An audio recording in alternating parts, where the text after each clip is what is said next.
Hello and welcome to weekly Kashmir University Video Digest Quest. I'm your host Toiba Pandit.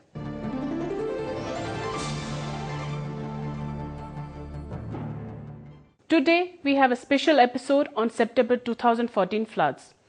To commemorate September 2014 floods, Educational Multimedia Research Center screened a documentary on floods. The 32-minute documentary September Himalayan Floods Unavoidable Deluge was released in the Media House Auditorium. Very heartily, very warmly welcome you all to AMRC Auditorium. And now, after these introductory remarks about the subject, about the film, we'll be now screening the film produced by EMRC. Can we have the screening of the film now? Lights off.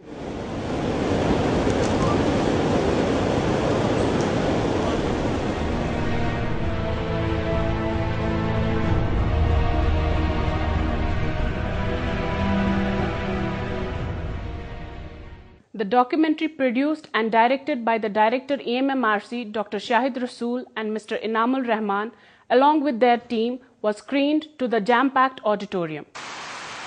Usually a dry month, September 2014 in Kashmir starts with unusual rains. Rain gods refuse to relent for days and days, and the valley witnesses a torrent. देखते देखते देखते पूरा अंदर कमरे में भर गया। एक घंटे के बाद एक फुट मैक्सिमम रेज हो रहा था। हमारी कुछ भी उम्मीद नहीं थी कि हम बचेंगे। बच्चे चिल्ला रहे थे दूध के वास्ते, खाने के वास्ते, मगर था नहीं कुछ, क्या करते। अब मैं मौत अपने सामने देखी है।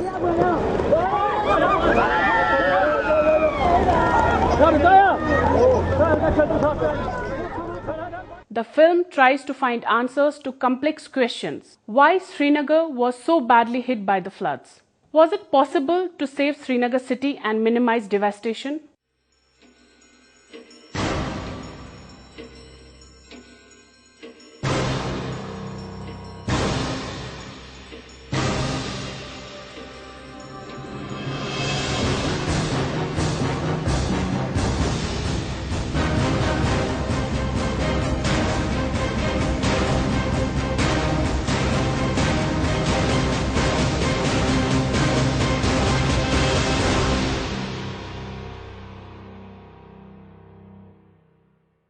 Who was responsible and why no responsibility was fixed on anyone? Shot across the city and southern Kashmir, the filmmakers with the help of locals and experts debate issues related to September 2014 floods. Here I am in South Kashmir's Kund area.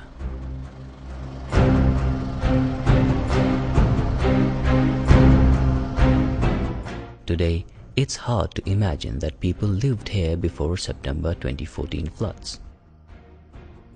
It is difficult to imagine that once concrete buildings were standing here with children playing and people farming. Government also wrote a report to the Central Government of India, Central Water Commission, saying that a 100-year flood will play havoc with the property and life of the people of Kashmir. We need to take certain measures. The intensity of floods would have got reduced once some portion of water would get dissolved. They did not act properly. They did not act timely. They were probably not that dedicated to do the job. After screening of the documentary, a panel discussion was held in which many experts opined their views about the film and the September 2014 floods. The Vice Chancellor, Professor Khurshid Iqbal Andrabi, while commenting on the film, said that we need to collectively ponder over on how to avert and deal with the disasters. There have been some areas which were supposedly be higher in altitude than the others and technically considered safe. But then the population has to grow. Population will keep on growing and these kind of challenges will be faced up. You cannot perhaps face up and live up to every challenge that comes our way. So the best recourse is to hope that nothing serious strikes us again, because we talked about preparedness about floods. We have not talked about preparedness about earthquakes. I believe this area is very vulnerable to very serious kind of an earthquake. I think by the time God forbid it strikes us, we'll again be visualizing a film here and talking about what should and what should not have been done. I have a strong feeling that nature has put us to test over the last decade, or last couple of decades, through several ways. And we forget one thing and start remembering the other, and that is not how things have to go. Head Department of Earth Sciences Professor Shakil Ahmad Ramshu said that flood is a complex phenomena and the film has tried to capture the complexity. If you just look at the Jhelum from south to north, on left and right, there used to be wetlands and water bodies. The gradient of Jhelum from Sangam to Srinagar is just 8 meters. And from Srinagar to Wular, it is another 15-16 meters. So it is very flat topography, very prone to the floods. So it is not something new. If you look at the recent history, 2000, 3000 history, so we have had very extreme floods of the magnitude that we witnessed in 2014. But what has happened that during the last 50-60 years, we have basically converted these wetlands and water bodies into non-wetland use, treated it as a degraded lands. Wherever there is a need for the land, and we first think of the wetlands. Now, post 2014 floods, have we really introspected what went wrong? At the government level, at the individual level, at the civil society level, has there been a real introspection? Why did the water reach to the place it is reached? There are scientific reasons, there are socio-economic reasons for that. I think that has not been done. He said a proper scientific flood planning is needed to safeguard the city. But we need to have, scientific planning for the floodplains. We don't have any floodplain regulation act in the state. So anybody is, free to buy, to construct land anywhere in the floodplain, irrespective whether he puts his own, life and property to risk or not.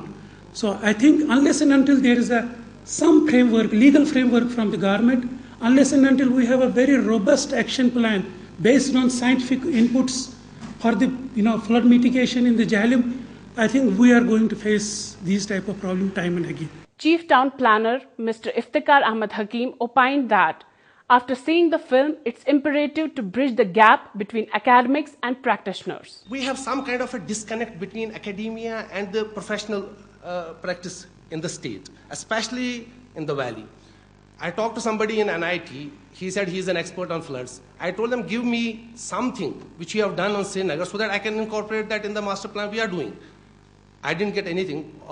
Almost 1 year has passed. Similarly, we have not been able to forge some kind of a collaboration. If university within itself cannot forge some kind of a collaboration between departments, how can we forge collaboration between practice and theory? So we have to have some kind of a collaboration which has to be ensured at the university level. Another is that we have to have some kind of a mechanism where whatever research is done at the university level, is that relevant?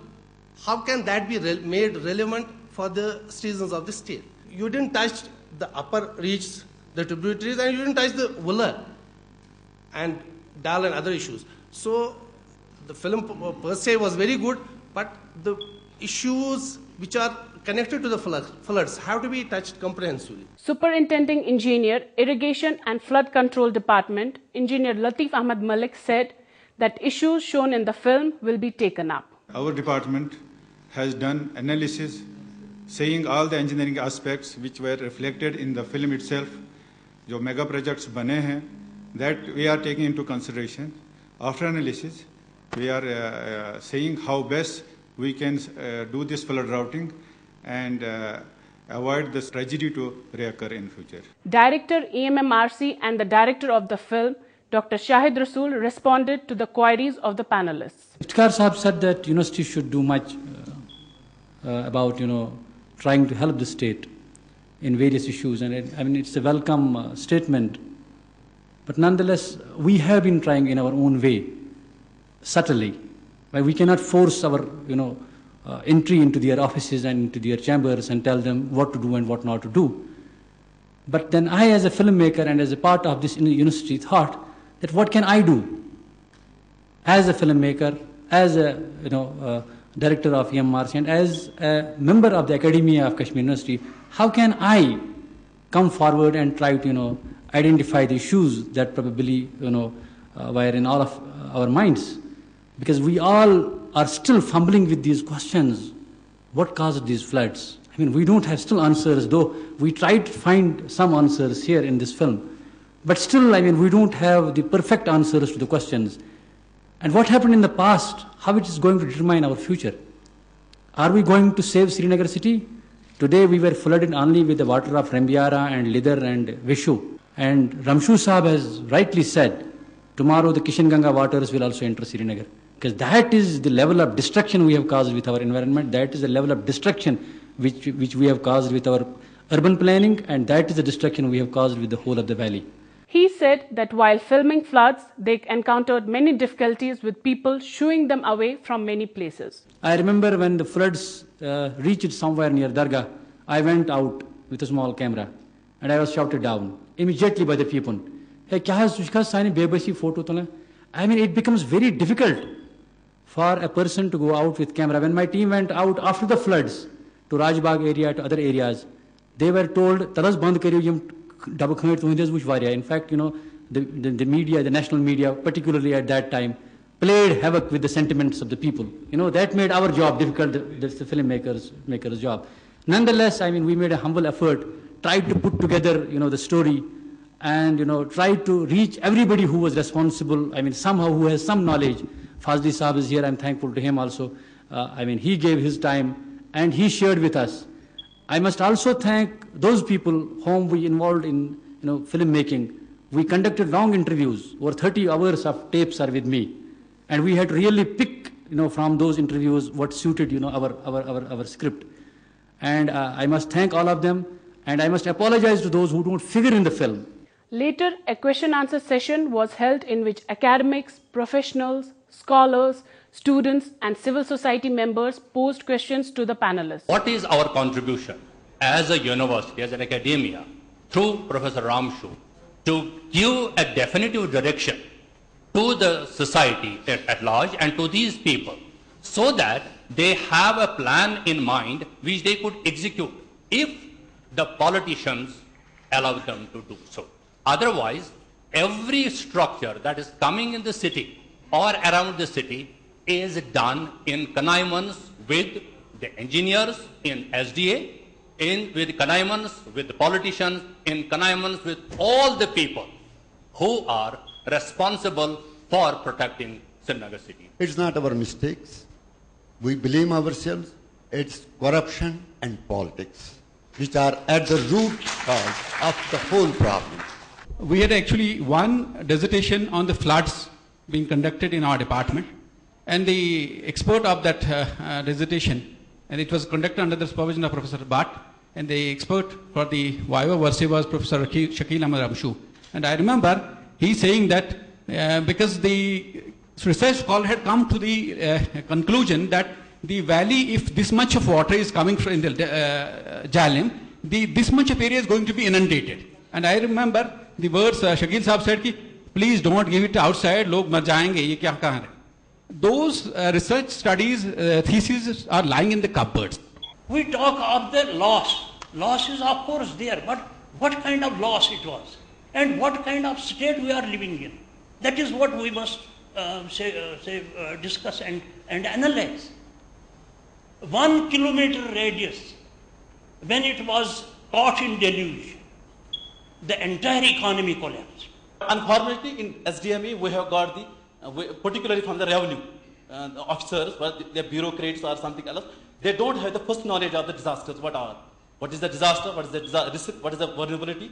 And I want to know from you that what is the government is thinking about the implementation of the Disaster Management Act. Population is growing and it will continue to grow. Obviously, it has to grow. Now, you people say don't encroach about the land, the river banks, wetlands, and we have even Abiyawal Zameen, construction is forbidden. Where will the people go? Where would we construct houses? I ask this, maybe I have to build myself a house, I ask this for myself because I think that I shouldn't be the part of the problem. We know that a disaster, flood was a disaster, and that happened. It has already happened. And now what government has done is it has come up with a state disaster management plan which has been prepared by an agency which is from Mumbai, Data Institute of Social Sciences. Have they taken you on board? Have you given your input, this town planning organization in this irrigation and flood control? The type of atmosphere that was built by our media people from outside Kashmir, for the people who were going around with a camera, I can only appreciate that they have put an effort. We have to somehow find a way where we can retrieve most of the wetlands and try to save the certain areas where there is huge population that has come up in those areas. That kind of a solution has to be there. Mistakes have been made by planners, mistakes have been made by engineers, mistakes have been made by environmentalists and researchers. So from today on, let us think in terms of creating an institutional structure. It was beyond the expectation. Unprecedented rainfall intensity was so much, and the rise in water level was tremendous. As was expected, it was beyond that. So it was beyond the control of the department. That time, once it got risen above the embankments. We are growing, and the need for the land will rise. There is no doubt on that. But if you look at the floodplain of Jharkhand Base, which is spread over something like 1,600 square kilometers, where is the zonation? Which areas within the floodplain are more vulnerable than that? You don't have, I mean, the government of Jammu and Kashmir should, I know they have initiated such a process, but this should have happened a long time back. During floods, it is untrue that we never informed public masses that what is the situation. Whatever the inputs, whatever we had, were from all sources, from our staff, from other departments. We informed same through the IFC Facebook pages, which is on record. It was the infrastructure, whatever available with us, we tried our best. Every person was alert, and they were trying to inform people as much as they could. Number one. Number two, what are now the basic planning? What has happened, it has happened, that's true. But now, with the help of, we have pooled our efforts. It's not that department was sitting.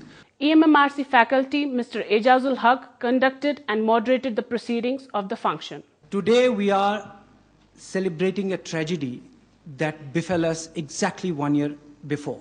Well, the word celebrate may not fit, but yes, we mean we celebrate. We are celebrating the survival. We are celebrating that we are discussing something that we never knew we'll be asked to discuss one day. Given the fury of the floods we have witnessed last week, by now we would be history. The denizens of Dead Sea are coming home, the inhabitants of once upon a time, Satisar, as they believe Kashmir once was. But God's had a last time rethink, and we are back exactly 1 year after. And we remember this was the day, September 3, 2014, when God's had decided to script the story of our doom. Every rainy day, in fact, every rainy hour was like a shovel full of soil that's being thrown over the dead to complete the burial. But thank God that didn't happen.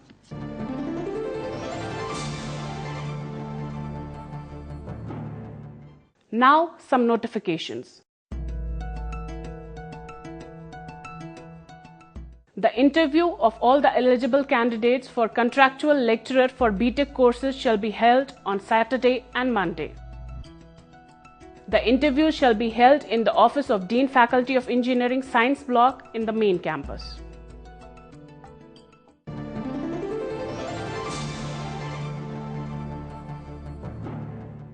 With this, we come to an end of today's special episode of Quest. Log on to our website emmrckashmir.com, where you can watch all the episodes of Quest. Send us your suggestions at our email address quest@emmrckashmir.com. Before I take your leave, here are a few words of wisdom. Poverty is the parent of revolution and crime.